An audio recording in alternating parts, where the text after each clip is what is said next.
Louvado seja nosso Senhor Jesus Cristo, para sempre seja louvado. O Senhor esteja convosco, Ele está no meio de nós. Proclamação do Evangelho de Jesus Cristo segundo Marcos. Glória a vós, Senhor. Naquele tempo, Jesus foi a Nazaré, sua terra, e seus discípulos o acompanharam.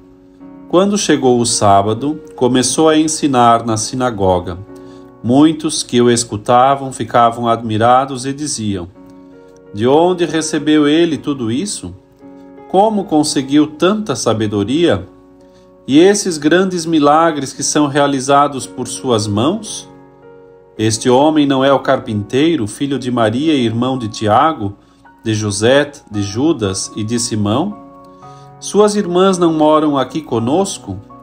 E ficaram escandalizados por causa dele.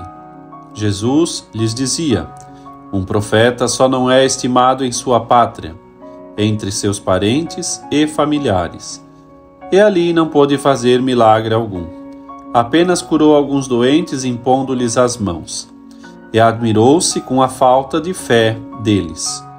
Jesus percorria os povoados das redondezas, ensinando. Palavra da salvação, glória a vós, Senhor.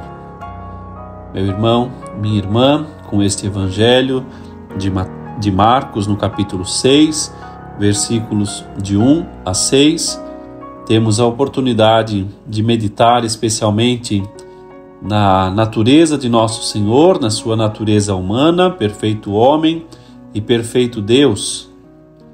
Uma pergunta que as pessoas da região onde Jesus nasceu e que se cresceu, e assim cresceu, fazem neste Evangelho exatamente de onde ele recebeu tudo isso, como conseguiu tanta sabedoria e que grandes milagres são estes realizados por suas mãos. De onde Jesus recebeu tudo isso? O seu modo de falar, o seu jeito de cativar as pessoas, a caridade para com todos, especialmente os mais fracos e empobrecidos? Pois bem, analisando a humanidade de Jesus, podemos perceber que ele contou com a sua santíssima vida nesta terra, foi perfeitamente humano, foi acessível a todos, quis inclusive ter paz na terra. José e Maria, que foram pessoas muito piedosas, tementes a Deus e caridosas. São José, seu pai, por exemplo, nunca abandonou Nossa Senhora, mesmo sem entender tudo o que estava acontecendo com a gravidez dela, por ter sido avisado por Deus, aceitou este acontecimento. E só quem é verdadeiramente humano também pode entender o divino.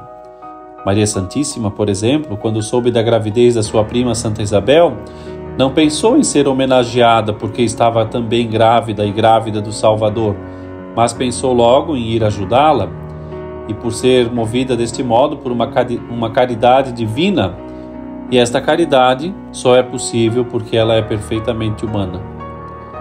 A humanidade de Jesus, relatada nos Evangelhos, mostra um homem que teve fome, que dormiu, que sofreu, e assim, este homem perfeito nos faz também pensar que devemos ser homens e mulheres perfeitos. E, enquanto aperfeiçoamos a nossa humanidade, abre-se uma porta para a santidade. E é claro, esta santidade não faltava na vida de Jesus. A santidade em nós é um presente da graça de Deus, uma correspondência que nós vamos também assim gradualmente manifestando a Ele. E certamente a primeira escola de santidade, no nosso caso, é a família. E por isso que é importante ter a família e outras instituições, inclusive a escola, a igreja, para ajudar para que a humanidade das pessoas seja marcada por valores, por virtudes, e assim devemos aprender o que de fato constroem alicerces firmes. E felizmente há muitas iniciativas nesse sentido, graças a Deus. E nosso Senhor teve esta alegria enquanto viveu no lar de Nazaré. No entanto, de outro lado, vemos tantos relaxamentos, tantas pessoas que infelizmente já não se preocupam com a formação humana de seus filhos, os valores, as virtudes, mesmo às vezes na educação básica. E aqueles que seguem a Cristo, nós, católicos, deveríamos nos empenhar na formação não só doutrinal, mas também com um sério dever de formar humanamente, com virtudes, com bons costumes, as nossas crianças e jovens. Jesus teve esta alegria de ter pais que o ajudaram a praticar valores humanos e sobrenaturais. Peçamos também que os pais de hoje possam ensinar os seus filhos a serem educados, corteses, enfim, plenamente humanos. De outro lado, Jesus também era perfeito Deus, ou seja, um homem que tinha uma natureza divina, a pessoa de Jesus Cristo, enquanto perfeito Deus, concebido sem pecado, enviado para a nossa salvação, nos possibilita também acreditar, recordar, na verdade, melhor dizendo, aquilo que certamente podemos dele falar. O Senhor, perfeito Deus, Divino Mestre, assumindo a humanidade perfeita, quis também assim abrir a porta para que pudéssemos nos aperfeiçoar. E enquanto Cristo, com sua natureza divina, não foi só uma força do alto ou uma graça especial, mas ele foi uma pessoa que tinha uma força especial. E esta força, esta natureza divina que nós não temos, porque nós não somos como Deus, mas podemos, por causa de Cristo, pedir a graça de sermos perfeitos, como Ele também o foi. Logo, precisamos cada vez mais trabalhar, empenhar e aperfeiçoar a nossa humanidade por meio da vida espiritual, para assim então também cada vez mais assumir a vocação divina que Deus nos preparou.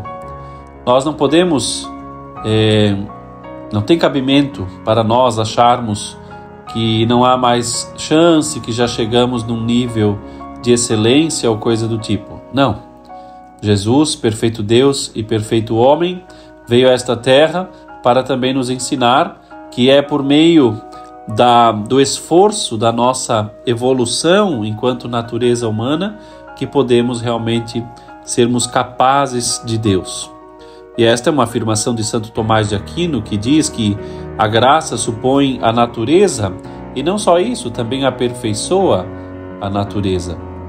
Portanto, sejamos humanamente, dependentes de Deus e assim nos moldemos sem obstáculos para preparar a eternidade.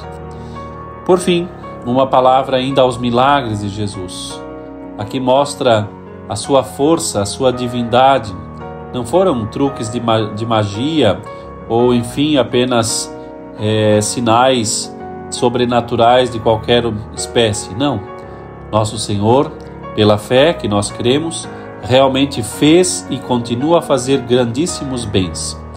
Os milagres, o próprio Cristo nos ensinou a pedir, quando ensina, pedi e recebereis, e muitos milagres descritos no Evangelho foram exatamente importantes não só pelo bem-estar físico daqueles que foram agraciados, mas também para o crescimento dos homens e mulheres na fé, no crescimento da fé em Jesus Cristo. Os milagres, de algum modo, podemos dizer, são então pedagogia divina, pois revelam a onipotência de Jesus, ou seja, confirmam a sua divindade. E se Cristo revelou a sua humanidade ou sua natureza humana no falar, no andar, no se alimentar, ele revela exatamente a sua divindade nos prodígios e sinais que realizou, como a cura de cegos, paralíticos, mudos, surdos, exorcismos de demônios e assim por diante. Por isso, os milagres continuam sendo muito importantes, pois quando os pedimos, manifestamos a nossa fé em Jesus Cristo, perfeito Deus. E, claro, a divindade do Altíssimo vai muito além dos milagres. Claro que também, para nós, os milagres são uma força, uma manifestação desta natureza divina. Esperamos do Senhor não só milagres, sinais extraordinários ou prodígios grandiosos. Nós queremos ter com o Senhor, mais do que tudo, uma amizade. Um amigo preza pelo outro. E a amizade e o amor são gratuitos, não são comprados.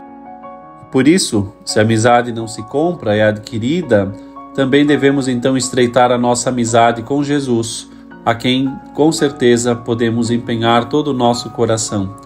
amá-lo com desinteresse, amá-lo porque Ele já nos ama, não querer um interesse no sentido a um favor ou algo em troca.